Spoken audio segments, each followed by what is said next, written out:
بسم الله الرحمن الرحيم. يا أيها الذين آمنوا اتقوا الله قولوا قولا سديدا يصلح لكم أعمالكم ويغفر لكم ذنوبكم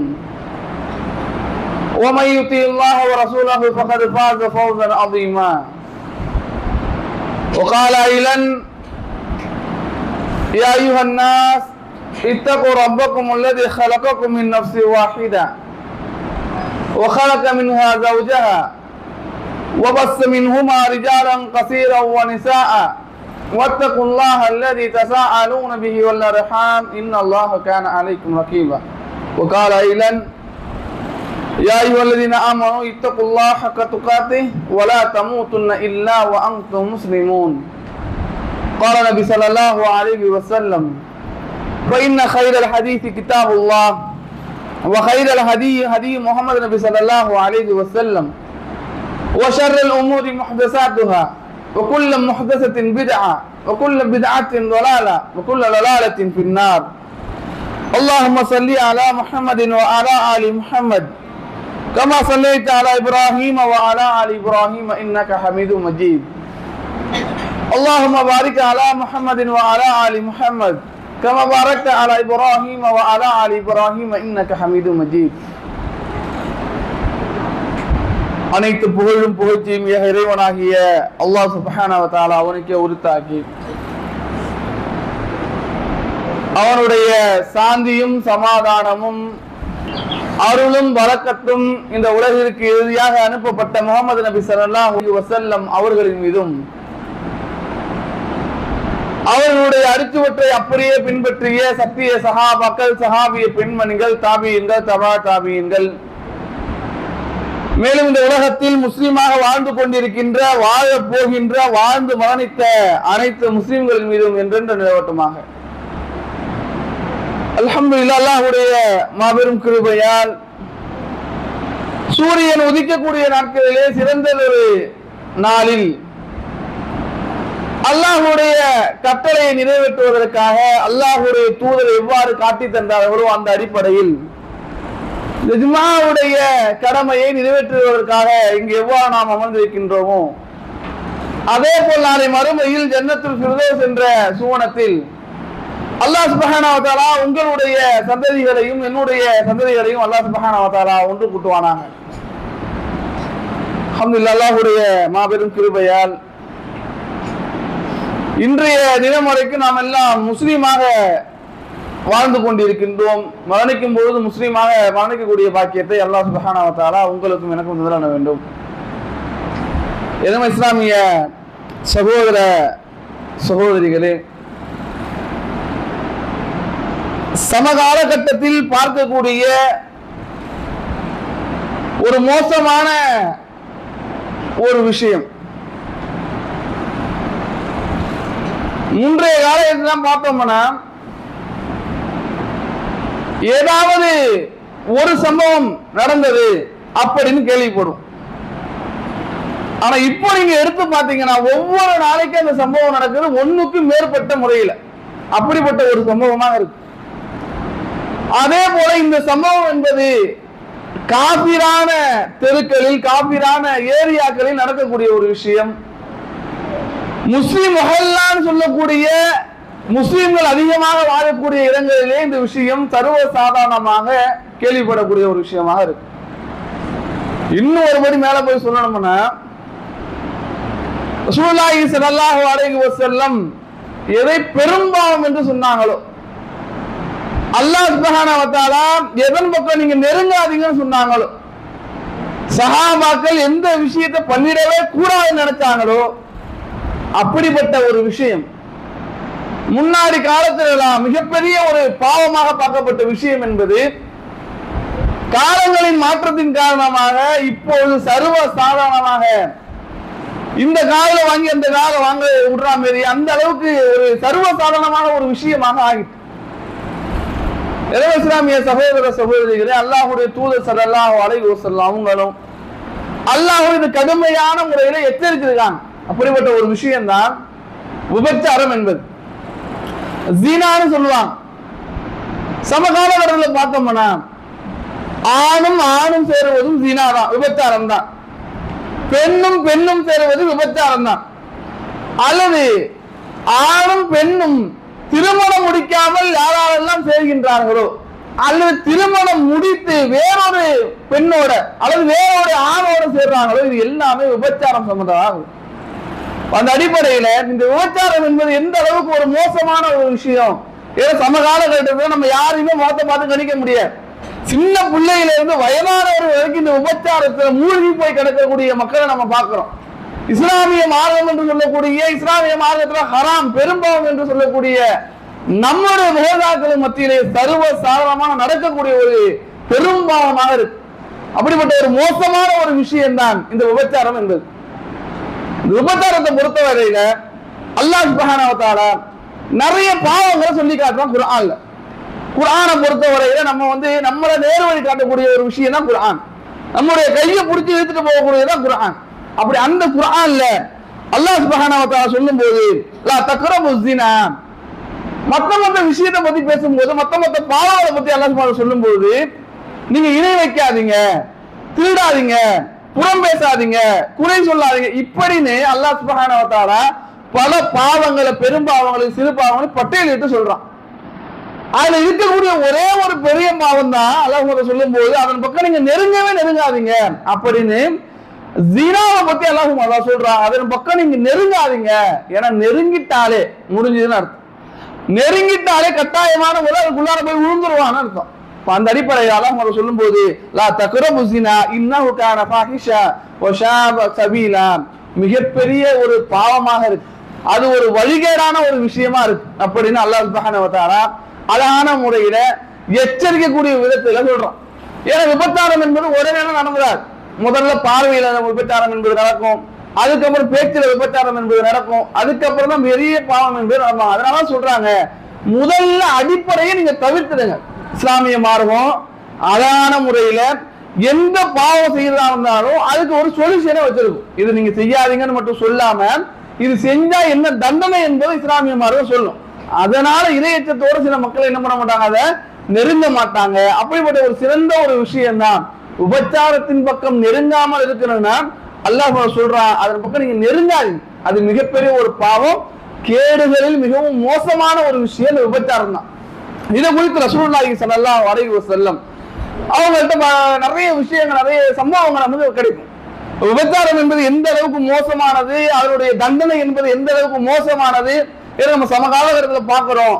எந்த ஒரு பெண் பிள்ளைகளையும் வெளியே விட முடியல, யாரை நம்பியும் நம்ம வெளியே விட முடியல.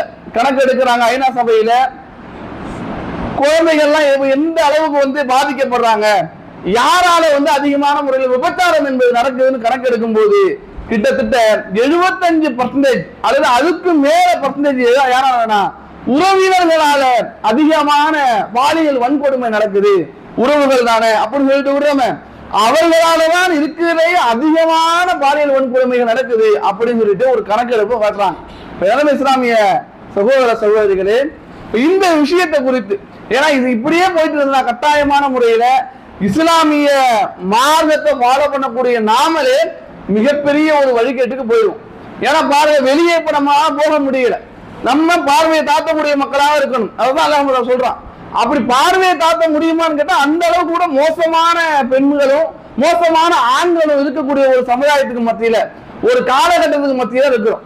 முன்னாடி எல்லாம் ஆணும் சேருவது என்பது ரொம்ப கேவலமாக பார்க்கப்படுது, பெண்ணும் சேருவது என்பது கேவலமாக பார்க்கப்படுது. ஆனா இந்த காலகட்டத்தில் பாருங்க, சர்வசாதாரணமாக இந்த இந்தியா நாட்டுல என்னென்னலாம் மக்களை வழிகெடுக்க முடியுமோ எல்லாத்தையும் என்ன பண்ணிட்டான், திறந்து விட்டான். ஆணும் சேருவது தடை கிடையாது, பெண்ணும் சேருவது தடை கிடையாது அப்படின்னு சொல்லிட்டு அரசாங்க ரீதியை அறிவிக்கிறாங்க. அதே போல எந்த ஒரு அந்நியானும் எந்த ஒரு அந்நிய பெண்ணோட வேணாலும் நீங்க என்ன பண்ணலாம், அறையில தனிமையில இருக்கலாம் அப்படின்னு சொல்லிட்டு அறிவிக்கிறாங்க. இது எல்லாமே மனிதர்களை வழிகெடுத்து உலக மோகத்துல ஆழ்த்தி எப்படியாவது மனிதர்களை சிந்திக்க விடாம ஆக்கணும். அப்பதான் அவன் ஆட்சி நடத்த முடியும், அப்பதான் அவன் என்ன பண்ண முடியும், அவனுடைய வேலைகளை சர்வசாதாரணமாக செய்ய முடியும். இதுக்காக தான் பல வேலைகள் என்பது நடந்து கொண்டிருக்கிறது. இஸ்லாமிய சகோதர சகோதரிகள் அல்லாஹ் இதை பத்தி சொல்லும் போது எந்த அளவுக்கு பெரிய பாவம் என்பதை சொல்றான். யா அய்யுஹல்லதீன ஆமனு வல்லதீன லா யதுஉ மஅல்லாஹ், நிச்சயமாக அல்லாஹ்வை விட்டுட்டு நீங்க யாரெல்லாம் அழைக்கின்றீங்களோ இலாஹன் ஆகர், இன்னொரு கடவுளாக நீங்க அழைக்கிறீங்களோ, அல்லாஹ்வை விட்டுட்டு யாரெல்லாம் இன்னொரு கடவுளை அழைக்கிறீங்களோ, அந்த விஷயம் என்பது மிகப்பெரிய ஒரு பாவமாக கருதப்படும். இப்ப இந்த வரிசையில பல விஷயங்களை சொல்றான். நீங்க தேவையில்லாம ஒரு உயிரை நீங்க கொல்லக்கூடாது இப்படின்னு பல விஷயங்களை சொல்லிட்டு வரும்போது பெரும்பாலான லிஸ்ட்ல ஒரு சுபாவம் சொல்றான், அதாவது விபச்சாரம் செய்வது. விபச்சாரம் செய்வது என்பது மிகப்பெரிய பாவம் சொல்லிட்டு அதை செஞ்சா என்ன தண்டனை சொல்லும் போது ஒமன் எப்பல், யார் அந்த விபச்சாரத்தை செய்யறாங்களோ அசாம், மிகப்பெரிய தண்டனை என்பது உங்களுக்கு உண்டு. இணை வைக்கிற லிஸ்ட்ல, ஏன்னா இணை வைக்கிறோம் என்பவர் நிரந்தரமான நரகத்தில் கடக்கக்கூடிய ஒரு மனிதர். அந்த லிஸ்ட் அல்லாஹ் சுப்ஹானஹு வ தஆலா முதல்ல இணை வைப்பை சொல்லிட்டு மூன்றாவதாக உபச்சாரத்தை சொல்லும் போது இணை வைப்பு எந்த அளவுக்கு மிகப்பெரிய பாவமோ அதே போல விபச்சாரம் என்பது மிகப்பெரிய பாவம் என்று அல்லாஹ் சுப்ஹானஹு வ தஆலா அருள்மறையா திருமறையில கூறும்போது நமக்கு மத்தியில, முஸ்லிம்களுக்கு மத்தியில எந்த ஒரு அல்லாஹ்வுடைய அச்சம் இல்லாம, அல்லாஹ்வுடைய பயம் என்பது இல்லாம சர்வ சாதாரணமாக விபச்சாரம் என்பதை செய்யக்கூடிய மனிதர்களாக நம்முடைய முஸ்லிம்களுடைய சமுதாயத்தில் நம்ம பார்க்கிறோம். எந்த அளவுக்கு இது கடுமைத்தன்மை வாய்ந்தது அப்படின்னு அல்லாஹ்வுடைய தூதர் ஸல்லல்லாஹு அலைஹி வஸல்லம் சொல்லும் போது இந்த விபச்சாரம் என்பது எந்த அளவுக்கு மோசமானது, எந்த அளவுக்கு பெருசானது அப்படின்னு சொல்லும் போது அல்லாஹ் யஸ்னி, ஒருத்தன் விபச்சாரம் செஞ்சா அவன் கிட்ட இருக்காது. நன்றாக விளங்க இஸ்லாமிய சகோதர சகோதரிகளே, ஏன்னா வாழக்கூடிய காலகட்டம் என்பது அப்படி. சர்வசாதாரணமாக ஒரு நபர் விபச்சாரத்துக்குள்ள அவரே தன்னை அறியாமலே போய் விழுந்துருவார். அப்படிப்பட்ட ஒரு காலகட்டம் நம்ம எல்லாம் அமர்ந்திருக்கிறோம். அல்லாஹ்வுடைய தூதர் ஸல்லல்லாஹு அலைஹி வஸல்லம் சொல்றாங்க, அந்த விபச்சாரம் என்பது எந்த அளவுக்கு கடுமையானது சொல்லும் போது லா யஸ்னி ஸானி ஹீன யஸ்னி வ ஹுவ முஃமினூன், ஒரு நபர், ஒரு விபச்சாரம் செய்யக்கூடிய நபர் அவன் விபச்சாரம் செய்யும் போது அவனிடத்துல ஈமான் என்பது இருக்காது, அவன் முக்மீனானவனாக இருக்க மாட்டான்னு சொல்றாங்க. அல்லாஹ்வுடைய தூதர் சொன்ன விஷயம், அவன் முக்மீனாக இருக்கிறானோ அவன் தான் நாளையில் வெற்றி பெற முடியும். ஆனா விபச்சாரம் ஒருத்தவன் செஞ்சானா, ஆணும் பெண்ணும் ஒன்று கூடும் போது, அதாவது ஆணும் ஆணும் ஒன்று கூடும் போது, பெண்ணும் பெண்ணும் அந்த விபச்சாரம் என்ற ஒரு விஷயத்துல ஒன்று கூடும் போது அவனிடத்துல ஈமான் என்பது இருக்காது. அப்படின்னா என்ன அர்த்தம்னா, அந்த நேரத்துல யாருமே பார்க்கலன்னு கதவெல்லாம் மூடிடுவான், யாருமே பார்க்கலன்னு கதவெல்லாம் மூடிடுவான், யாரும் பார்த்துடக்கூடாத மக்கள் நினைப்பான். ஆனா அல்லாஹ் ரப்பு பார்த்துட்டு இருக்கானே, அந்த சிந்தனை என்பது அவனுடைய உள்ளத்திலிருந்து வெளியேற்றப்பட்டு அவன் முக்மீனான அந்த இடத்துல இருந்து அந்த முக்மீன் இல்லாத, ஈமான் இல்லாத ஒரு இடத்துக்கு அவன் போயிடுவான். இதுதான் ரசூலுல்லாஹி ஸல்லல்லாஹு அலைஹி வஸல்லம் சொல்றாங்க, ஒரு விபச்சாரம் செய்யும் போது அவன் ஈமான் கொண்டவனாக இருக்க மாட்டான் அப்படின்னு அல்லாஹ்வுடைய தூதர் ஸல்லல்லாஹு அலைஹி வஸல்லம் சொல்றாங்க. இப்னு கய்யிம் ரஹ்மத்துல்லாஹி அவங்க விளக்கம் கொடுக்கும்போது சொல்றாங்க, ஒரு விபச்சாரம் செய்யக்கூடியவன் எந்த அளவுக்கு அவனுடைய கடுமைத்தன்மை இருக்குன்னா, அவன்கிட்ட என்னென்ன விஷயங்கள்லாம் இருக்குன்னா, அல்லாஹ்வுடைய தூதர் இப்னு கய்யிம் ரஹ்மத்துல்லாஹி அவங்க சொல்றாங்க, விபச்சாரம் செய்யக்கூடியவன்ட்ட முதல் விஷயம் அவன்கிட்ட தக்வா என்பது இருக்காது, இரையச்சம் என்பது இருக்காது. கொஞ்சம் சிந்திச்சு பாருங்க, நாளை மறுமையில எழுப்பப்படக்கூடிய நபர்கள் எல்லாம் ஷஹீதா இருந்தா அவங்களுடைய உடம்புல ரத்தம் சொட்ட சொட்ட ஏஞ்சி வருவான், அந்த ரத்தத்துல இருந்து கஸ்தூரி மனம் வீசும், அப்படிப்பட்ட ஒரு நிலையில வருவான். இப்படி பல நபர்கள் அல்லாஹ்வுடைய தூதர் சொல்லும் போது சொல்றாங்க, எவன் இந்த உலகத்துல மரணிக்கிறானோ அவன் நாளை மறுமையில எப்படி இந்த உலகத்துல மரணிச்சானோ அதே போல நாளை மறுமையில எழுப்பப்படுவான். எவன் இந்த உலகத்துல எப்படி மரணிக்கிறானோ அதே போல நாளை மறுமையில எழுப்பப்படுவான் அப்படின்னு அல்லாஹ்வுடைய தூதர் ஸல்லல்லாஹு அலைஹி வஸல்லம் சொல்றான். விபச்சாரம் செய்யும் போது முஃமினாக இருக்கக்கூடிய நபர் அவர் கட்டாயமான முறையில் அவர்கிட்ட தக்வா என்பது இருக்காது, இரையச்சம் என்பது இருக்காது, ஈமான் என்பது இருக்காது. அப்படிப்பட்ட நிலைமையிலே நாளை மறுமையில விபச்சாரம் செய்யப்பட்ட நிலைமையில எழுப்பப்படுவார். இதுதான் இப்னு கய்யிம் ரஹ்மத்துல்லாஹி அவங்க சொல்றாங்க, ஒருவன் விபச்சாரம் செய்தால் அவனிடத்துல இரையச்சம் என்பது இருக்காது, ஒன்று. இரண்டாவது, அவனுக்கு ரோஷம் என்பது இருக்காது. மூணாவது, இறை நம்பிக்கை என்பது இருக்காது. நாலாவது, அவன் கோழையாக இருப்பான். ஐந்தாவது, ரொம்ப முக்கியமான ஒரு விஷயத்தை சொல்றாங்க, அவனுடைய குடும்பத்துக்கு துரோகத்தை செய்கிறான், அல்லாஹ்வுக்கு துரோகத்தை செய்கிறான். இப்படி இமாம் அழகான முறையில விபச்சாரம் செய்யும் போது என்னென்னலாம் ஒரு மனிதனுக்கு பாதிப்பு அடையுமோ அதை அப்படியே பட்டியலிட்டு சொல்றான்.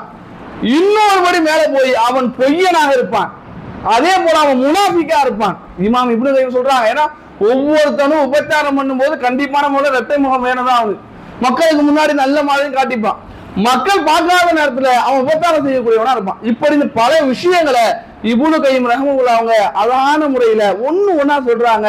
கடைசியா சொல்லக்கூடிய விஷயம், இஸ்லாத்துடைய கண்ணியத்தையே அவன் இழந்துட்டான். இஸ்லாத்துல உள்ள கண்ணியம் இருக்க அந்த கண்ணியத்தையே அந்த விபச்சாரம் செய்தவன் இழந்துட்டான்னு இமாம் இப்னு கைம் ரஹ்மத்துல்லாஹி அவங்க அது விபச்சாரத்தின் மூலம் என்னென்னலாம் நடக்கும் என்பதை பட்டியலிட்டு சொல்றாங்க. ஒருத்தர் விபச்சாரம் செய்யக்கூடிய அந்த நிலைமையிலேயே ஒரு நபர் மரணித்து விட்டால், சர்வசாதாரண நடக்கக்கூடிய விஷயம், அந்த நபர் மரணித்து விட்டால் அப்படிதான் ஒரு நாளை மறுமையில் எந்திரிப்பார். அப்படி எந்திரிக்கும் போது யாராலும் அந்த உலகத்துல விபச்சாரம் செஞ்சாங்களோ, அல்லாவுக்கு தெரியும், எத்தனைப்பான போது தெரியும், மக்களுக்கு மத்தியில் அது தெரியாது, யாரோ தெரியாமலே எப்படியோ விபச்சாரம் என்பது பண்றாங்க. இவருடைய நிலையை பத்தி சொல்லும் போது அவனுடைய அந்த கடுமைத்தன்மை என்பது எந்த அளவுக்கு மோசமான ஒரு ஆள், மோசமான ஒரு நபர் என்பதை காட்டுவதற்கு எல்லா மக்களும் நாளை மக்களுடைய மைதானத்தில் எழுப்பப்படும். நாளை மறுமையில மக்களுடைய மைதானத்துல எல்லாரும் ஆதம் அலைஹிஸ்ஸலாம் அவங்கள்ல இருந்து கடைசியா யாரு மரணிக்கிறாங்களோ அவங்க வரைக்கும் எல்லாருமே நாளை மறுமையில எழுப்பப்படுவாங்க. அந்த எழுப்பப்படக்கூடிய நாள்ல அல்லாஹ்வுடைய தூதர் ஸல்லல்லாஹு அலைஹி வஸல்லம் சொல்றாங்க, எந்த அளவுக்கு விபச்சாரியுடைய கடுமைத்தன்மை என்பது இருக்குன்னா எல்லா மக்களும் எழுப்பப்படுவாங்க. நரகவாதிகள் சூரவாதிகள் என்ன பண்ணுவாங்க, எழுப்பாங்க. அதுல ஒரு நபர் எழுப்பப்படுவாரு. எழுப்பப்படும் போதே அவருடைய மர்ம உறுப்புல இருந்து துர்நாற்றம் வீசும். அதாவது எந்த அளவுக்குன்னா நரகவாதிகள் தெரிச்சு ஓடுவாங்க அந்த துர்நாற்றத்தை பார்த்து. அவனுடைய மர்ம யார் இந்த உலகத்துல விபச்சாரம் செஞ்சாங்களோ, விபச்சாரியாக இருந்தாங்களோ, அவர்களுடைய அந்த மர்ம உறுப்புல இருந்து கடுமையான முறையில துர்நாற்றம் என்பது வீசுமா. அந்த துர்நாற்றத்தை பார்த்துட்டு அங்க உள்ள நரகவாதிகள் தெரிச்சு ஓடுவாங்க. அவனுக்கு எழுப்பப்படும் போதே விபச்சாரம் செய்தவனுக்கு கேவலம் தான். அப்படிப்பட்ட கேவலத்துலதான் அவன் விபச்சாரம் செஞ்சவன் எழுப்பப்படுவான். அது மட்டும் இல்லாம யாரெல்லாம் நரகவாதிகளாக இருக்கிறாங்களோ, இதை விட கேவலம் எதுவும் இல்லை. யாரெல்லாம் நரகவாதி இருப்பாங்களோ அவர்கள் ஒரு பக்கம் தெரிச்சு ஓடி அல்லாஹ் இடத்துல துவா கேட்பாங்களாம். அந்த அளவுக்கு மோசமான ஒரு வழிகேடான ஒரு விஷயம் தான் விபச்சாரம் என்பது. அப்படி இருக்கும்போது நரகவாதிகள் அல்லாஹ் இடத்துல துவா கேட்பாங்களாம், யா அல்லாஹ் எங்களுக்கு நரகத்தை நீ கொடுத்துட்ட, நாங்க நரகத்துல என்னுடைய அந்த தண்டனை தாங்க முடியுமா தாங்க முடியாதான்னு எங்களுக்கு தெரியாது. அப்படிப்பட்ட நிலைமையில இந்த அடியானோடு எவனுடைய மர்ம உறுப்புல இருந்து இந்த உலகத்துல விபச்சாரம் செஞ்சாலே மர்ம உறுப்புல இருந்து இந்த ஒரு துர்நாற்றம் வீசப்பட்டதோ அந்த அடியானோட ஒருபோதும் நினைப்படாத, சேர்த்துடாத அப்படின்னு நரகவாதிகள் எல்லாம் துவா கேட்பாங்க. அந்த அளவுக்கு மோசமான ஒரு விஷயம் தான் விபச்சாரம் என்பது. அந்த அளவுக்கு கடுமைத்தன்மை என்பதாம் விபச்சாரம் என்பது. நாளை மறுமையில அல்லாஹ்வுடைய தூதர் மேராஜ் பயணம் போகும்போது மலக்குமார்கள் ஒவ்வொரு தண்டனையாக காட்டுறாங்க, நமக்கு எல்லாருக்குமே தெரியும். அப்படி காட்டும் போது ஒரு நபரை காட்டுறாங்க. அவர்கள் ஆடை இல்லாமல் அவருடைய மர்ம உறுப்புல கயிறுகள் கட்டப்பட்டு தொங்கப்பட்டு கொண்டு இருக்கிறாங்க. அது மட்டும் இல்லாம இன்னொரு இடத்துல இன்னொரு அதிசயம் வரும்போது ஒரு பானை வடிவில ஒரு விஷயம், ஒரு பானை வடிவில ஒரு பானை ஒண்ணு இருக்கு. அதனுடைய வாயில் என்பது ரொம்ப சுருக்கமாக இருக்கு. அதனுடைய கீழ்ப்பகுதியில எப்படி இருக்க நெருப்பு, நரகத்துடைய நெருப்பு என்பது எரிஞ்சுக்கிட்டே இருக்கு. அந்த பானையுடைய உள்ளார ஆடை இல்லாம இந்த உலகத்துல யாரெல்லாம் விபச்சாரம் செஞ்சாங்களோ அவர்கள் ஆடை இல்லாம அந்த பானையில இருக்கிறாங்க. அந்த பானை வந்து அந்த வேதனை தாங்க முடியாம அந்த பானையை விட்டு எப்படியாவது வெளியே வந்துடணும் அப்படின்னு சொல்லிட்டு நினைச்சிட்டு வெளியே வரும்போது அங்க இருக்கக்கூடிய மலக்குமார்கள் அவர்களை திரும்பி உள்ளாரே எடுத்து போறாங்க. இதை குறித்து ரசூலுல்லாஹி ஸல்லல்லாஹு அவங்க மலக்குமார்ட்ட கேட்கும் போது சொல்றாங்க, உங்களுடைய சமுதாயத்தில் விபச்சாரம் செய்தவர்களுக்கு இந்த தண்டனை அப்படின்னு சொல்லிட்டு அல்லாஹ்வுடைய தூதர்கிட்ட அந்த மக்கள் மலக்குமார்கள் என்ன பண்றாங்க, அழகான முறையில சொல்றாங்க. இந்த விஷயத்தை எல்லாமே இந்த உலகத்துல யாரெல்லாம் விபச்சாரம் செய்யறாங்களோ அவர்களுடைய கடுமைத்தன்மையை காட்டக்கூடிய விஷயம். ஏன்னா கடுமையான முறையில கட்டாயமான முறையில விபச்சாரத்தை நெருங்காதன்னு சொல்லக்கூடிய மார்க்கம் என்பது நம்முடைய மார்க்கம் மட்டும்தான். எந்த ஒரு மார்க்கமும் விபச்சாரத்தை நீங்க நெருங்காதீங்க, ஏன்னா அவங்க விபச்சாரத்தை அழைக்கக்கூடிய மக்களாக இருப்பாங்க. ஆனா இந்த மார்க்கம் விபச்சாரத்தின் பக்கம் நீங்க நெருங்காதீங்க அந்த அளவுக்கு சொல்லக்கூடிய மார்க்கத்துல நம்ம இருந்துகிட்டு மானக்கேடான வெக்கக்கேடான ஒரு விஷயத்த சர்வ சாதாரணமாக நமக்கு மத்தியில சர்வ சாதாரணமாக பார்வையான அந்நிய பெண்ணை பார்ப்பது ஹராம், விபச்சாரம். அந்நிய பெண்ணிடத்துல தேவையில்லாத பேசுறது ஹராம், விபச்சாரம். அந்நிய கெட்ட கெட்ட வார்த்தைகளை கேட்பது என்பது விபச்சாரம். இப்படி கண்ணால செய்வதும் காலால கேட்பதும் வாயால செய்வதும் கையால பண்றதும் இப்படி எல்லாமே விபச்சாரத்தை சார்ந்தது. இந்த விஷயத்தை விட்டுதான் சொல்றாங்க இதன் பக்கம் நீங்க நெருங்காதீங்க அப்படின்னு சொல்லிட்டு. அந்த அளவுக்கு கடுமையான ஒரு விஷயம் தான் விபச்சாரம் என்பது. அந்த அடிப்படையில அல்லாஹ்வுடைய தூதர் ஸல்லல்லாஹு அலைஹி வஸல்லம் அவங்க சொல்றாங்க, அல்லாஹ் இந்த அளவுக்கு எதுக்குமே ரோஷப்பட்டது கிடையாது. அல்லாஹ் இந்த அளவுக்கு எதுக்குமே ரோஷப்பட்டது கிடையாது. ஒரு ஆணும் பெண்ணும் விபச்சாரம் செய்யும் போது எந்த அளவுக்கு ரோஷப்படுவானோ அந்த அளவுக்கு வேற எந்த ஒரு விஷயத்திலும் ரோசப்பட்டது கிடையாது. அந்த அளவுக்கு இஸ்லாமிய மார்க்கத்துல விபச்சாரம் என்பது மிகப்பெரிய ஒரு பாவம் என்பதை அல்லாஹ்வுடைய தூதரும் அல்லாஹ்வும் அழகான முறையில காட்டி தந்திருக்காங்க. அதே போல நாம எல்லாருமே மறுமையுடைய நெருக்கத்துல இருக்கும். எந்த நாளைக்கு நமக்கு மறுமை வரும் என்பது தெரியாது. ஆனால் நடந்திருக்கக்கூடிய விஷயம் எல்லாம் மறுமையுடைய நாளுக்கு நெருக்கமானது என்பதை நம்ம அறிஞ்சு கொள்ளலாம். அல்லாஹ்வுடைய தூதர் ஸல்லல்லாஹு அலைஹி வஸல்லம் சொல்லும் போது அவங்களுடைய காலகட்டத்தில் சொல்றாங்க, எனக்கும் மறுமைக்கும் இவ்வளவுதான் வித்தியாசம். 2 வேளை காட்டி இந்த 2 வேளைக்கு இடைப்பட்ட நேரம் தான் எனக்கும் மறுமைக்கும் வித்தியாசம் சொன்னாங்க. அது மட்டும் இல்லாம மறுமை நாளுடைய நெருக்கத்துல மறுமையுடைய அடையாளமா என்னென்னலாம் நடக்கும் என்பது சிறு அடையாளத்தையும் சொல்லியாச்சு, பெரும் அடையாளத்தையும் சொல்லியாச்சு. அதுல சிறு அடையாளத்தை பத்தி நம்ம பார்த்தோம்னா அல்லாஹ்வுடைய தூதர் ஸல்லல்லாஹு அலைஹி வஸல்லம் சொல்றாங்க, அந்த 2 விஷயமே இந்த காலகட்டத்துல சர்வசாதாரணமாக நடக்கும். கண்ணால பாக்குறோம். அல்லாஹ்வுடைய தூதர் சொல்றாங்க, ஒண்ணு விபச்சாரம் என்பது சர்வசாதாரணமாக நடக்கும், கண்ணுக்கு முன்னாடி நடக்கும், யாரும் கண்டுக்க மாட்டாங்க. விபச்சாரம் என்பது வெளிப்படையான முறையில் நடக்கும். அது எந்த ஒரு மானக்கேடான விஷயம்னு பார்க்க மாட்டாங்க, பெரிய பாவம்னு பார்க்க மாட்டாங்க. சர்வசாதாரணமாக நடக்கும், கண் முன்னாடி நடக்கும், வெளிப்படையாக நடக்கும். அந்த அளவுக்கு உள்ள காலகட்டம் தான் இந்த காலகட்டம். சர்வசாதாரணமாக விபச்சாரம் என்பது சர்வசாதாரணமாக நடக்கக்கூடிய ஒரு காலகட்டம் நம்ம எல்லாம் அமர்ந்துக்கிறோம். ஒன்று. ரெண்டாவது, விபச்சாரத்தை ஒருபோதும் வெட்கக்கேடாக பார்க்க மாட்டாங்க. பாருங்க, சென்னையிலும் சரி மற்ற ஏரியாக்களும் சரி எல்ஜிபிடி சொல்லக்கூடிய விஷயத்த பெரிய பிரைடாக நடத்துறாங்க, பெரிய ஊர்வலமாக நடத்துறாங்க. அந்த அளவுக்கு நாங்கெல்லாம் ஆணும் சேரக்கூடியவங்க, நாங்கெல்லாம் பெண்ணும் சேரக்கூடியவங்க, நாங்கெல்லாம் யார் கூட வேணும் இப்படி கேவலமான நபர்கள் சேர்ந்து பிரேயர் நடத்துறாங்க. அந்த அளவுக்கு வெளிப்படையான முறையில விபச்சாரம் என்பது நடக்குதுன்னா அப்படிப்பட்ட ஒரு காலகட்டத்துல மறுமைக்கு நெருக்கமான ஒரு காலகட்டத்துல நம்ம எல்லாரும் அமர்ந்திருக்கிறோம். எல்லாம் பாதுகாக்கணும். விபச்சாரத்தை விட்டு உங்களுடைய குழந்தைகளையும் உங்களையும் என்னுடைய குழந்தைகளையும் என்னை கட்டாயமான ஒரு அல்லாஹ் பாதுகாக்கணும். இஸ்லாமிய சகோதரர்களே, இந்த விபச்சாரம் என்பது மிகப்பெரிய பாவம். அதனால விபச்சாரத்தை நெருங்க கூட கூடாதுன்னு அல்லாஹ் சொல்லிட்டாங்க. அதனால அந்த அடிப்படையில விபச்சாரத்தை விட்டு அல்லாஹ் சுப்ஹானஹு வ தஆலா நம்ம அனைவரையும் பாதுகாத்து நாளை மறுமையில் சுவனம் செல்லக்கூடிய பாக்கியத்தை அல்லாஹ் சுப்ஹானஹு வ தஆலா உங்களுக்கு எனக்கு தந்துடுவானாக.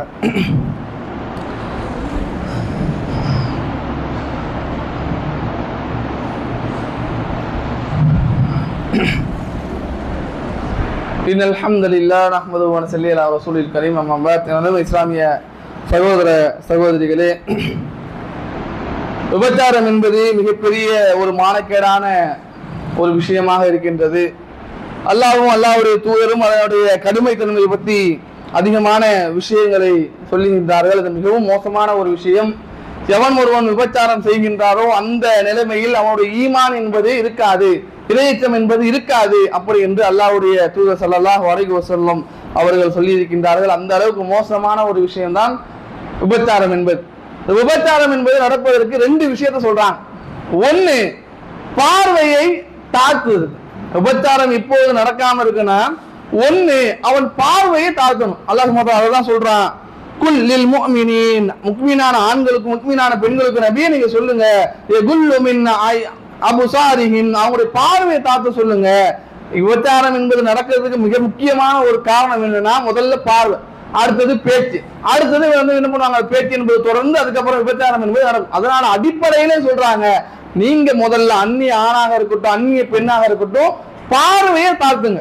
எந்த அளவுக்கு இமாம்கள் சொல்றாங்கன்னா, சலாம் கூட நீங்க சொல்லக்கூடாது. விபச்சாரத்துடைய அந்த இது பயந்தீங்கன்னா ஒரு அந்நிய ஆண் அந்நிய பெண்ணுகிட்ட சலாம் கூட சொல்லக்கூடாது. அந்த அளவுக்கு இஸ்லாமிய மார்க்கம் அதுல பேணுதலான ஒரு விஷயமா இருக்கு. அதனால இஸ்லாமிய மார்க்கம் அழகான முறை சொல்லுது, ஒண்ணு, விபச்சாரம் நடக்க கூடாதா, முதல் விஷயம் உங்களுடைய பார்வையை தாக்குங்க. ஒண்ணு. ரெண்டாவது, இந்த சமுதாயத்துல எந்த அளவுக்கு அது மோசமான ஒரு நிலைமைக்கு ஆக்கப்பட்டுட்டுனா, இப்படிலாம் வாழ முடியுமா, அந்த அளவுக்கு ஆக்கப்பட்டாச்சு. ஆனா இஸ்லாமிய மார்க்கம் என்பது தெளிவாக ஆகிட்டு, இஸ்லாமிய மார்க்கத்தை பின்பற்றக்கூடிய நாம் தான் இப்படி பலகீனமான முறை இருக்கும். ரெண்டாவது சொல்றாங்க, மஹரம் பேணுதல். யாராட்டெல்லாம் ஒரு அந்நிய பெண் உட்கார்ந்து பேச முடியுமோ, அவங்களோட பயணிக்க முடியுமோ, அவங்களோட அலங்காரத்தை வெளிப்படுத்த முடியுமோ, அப்படிப்பட்டவர்கள் மகரமானவர்கள். அவங்கள்ட்ட உங்களுடைய பேசலாம், நீங்க அவங்கள்ட்ட பேசலாம், அவங்களோட பயணிக்கலாம், அவங்கள்ட்ட நீங்க என்ன பண்ணலாம், அமரலாம். இப்படியான விஷயத்தை இஸ்லாமிய மார்க்கம் சொல்லுது. யாரெல்லாம் அந்நிய ஆணாக இருக்கிறாங்களோ அவங்கள்ட்ட நீங்க அமரக்கூடாது, அவங்கள்ட்ட நீங்க பேசக்கூடாது, உங்களுடைய அலங்காரத்தை வெளிப்படுத்தக்கூடாது. இதெல்லாம் மகரம் பேணுதல் என்பது வரும். அது ஒரு பெரிய டாபிக். இந்த விஷயம் எங்க பேணப்படலையோ, உஸ்மான் ரலியல்லாஹு அன்ஹு சொல்றாங்க, எந்த சமுதாயத்துல மகரம் பேணப்படவில்லையோ, ஏன்னா நம்ம சர்வசாதாரண நம்முடைய மனைவிமார்களா இருக்கட்டும், நம்முடைய சகோதரிகளா இருக்கட்டும், நம்முடைய தாய்மார்களா இருக்கட்டும், இப்படியான விஷயத்த நாமும் சரியான முறையில் மகரம் பேண மாட்டோம். அதே போல பெண்களும் சரியான முறையில் மகரம் பேணாத முக்கியமான நோக்கம் என்னன்னா, சர்வ சாதாரணமாக விபச்சாரத்தின் பக்கம் சமுதாயம் போய்கொண்டே இருக்கும். அதான் சொல்றாங்க, எந்த சமுதாயத்துல மகரம் என்பது பேணப்படவில்லையோ அந்த சமுதாயத்தில் விபச்சாரம் என்பது கடுமையான முறை நடக்கும். அதான் நம்ம இப்ப சர்வசாதாரணமா பாக்குறோம். இஸ்லாமிய சமுதாயத்துல நம்ம இருந்து கொண்டு மகரம் எங்கக்கூடிய அழகான ஒரு விஷயத்தை இஸ்லாமிய மகரம் நமக்கு சொல்லி, அந்த விஷயத்துல அதை பேணக்கூடிய விஷயத்துல ஆண்களாக இருக்கக்கூடிய நாமளும் சரி, பெண்களாக இருக்கக்கூடிய நம்ம சகோதரிகளும் சரி, அதுல பலகீனமான முறையில இருக்கிறாங்க. கோ எஜுகேஷன் கொண்டு வராங்க, அறப்பாவாடலும் கொண்டு வராங்க. அங்கதான் போயிட்டு என்னோட பிள்ளையை படிக்க வைப்பேன், அங்கதான் நல்ல முறையில் என்னோட பிள்ளை படிச்சு வரும், அங்கதான் நல்ல முறை இங்கிலீஷ் பேசுவோம். நன்றாக விளங்குங்க, இஸ்லாமிய மார்க்கம் மட்டும்தான் எல்லாத்துக்குமே தீர்வு. அதுதான் சொல்லுது, பார்வையை தாத்துங்க. ஒண்ணு, விபச்சாரம் என்பது நடக்காது. ரெண்டாவது, மகரம் பேணுங்க, விபச்சாரம் என்பது நடக்காது. இதுதான் இஸ்லாம் காட்டி தரக்கூடிய அழகான ஒரு வழி. ரெண்டுத்தையும் எப்போ நம்ம பேணுறோமோ, எந்த காலகட்டத்திலும் நம்ம விபச்சாரத்தின் பக்கம் நெருங்க மாட்டோம். ரெண்டுத்தையும் எப்ப பேணாம விட்டுட்டோமோ கட்டாயமான முறை மக்கள் எல்லாம் விபச்சாரத்துல இருப்பாங்க.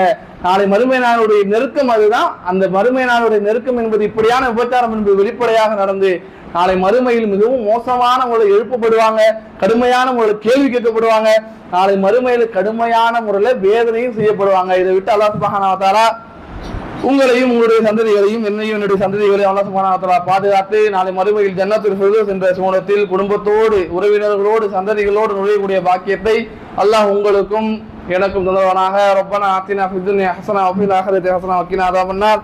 வ ஆகிரு தஅவானா அல்ஹம்துலில்லாஹி ரப்பில் ஆலமீன். அஸ்ஸலாமு அலைக்கும் வ ரஹ்மத்துல்லாஹி வ பரகாத்துஹு.